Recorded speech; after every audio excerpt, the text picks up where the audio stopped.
I'm Vidya, your tutor. Let's learn photosynthesis in higher plants together, step by step. In this chapter, we study photosynthesis, the process by which green plants use light to make their own food in chloroplasts, releasing oxygen along the way.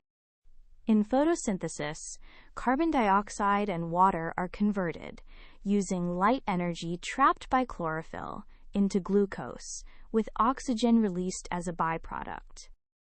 Photosynthesis happens in the chloroplast.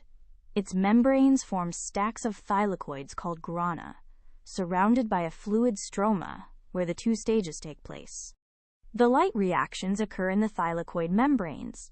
Light splits water, releasing oxygen, and the energy is captured as ATP and NADPH for the next stage. In the dark reactions, or Calvin cycle, carbon dioxide is fixed in the stroma using ATP and NADPH. Through several steps, this produces sugar, the plant's food. The rate of photosynthesis depends on light intensity, carbon dioxide concentration, and temperature. The factor in shortest supply limits the overall rate.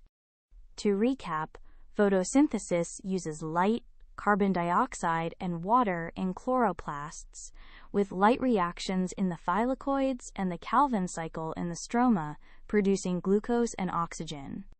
Great work! Keep learning with Vidya and visit CBSETest.com for free lessons, worked examples, and practice tests.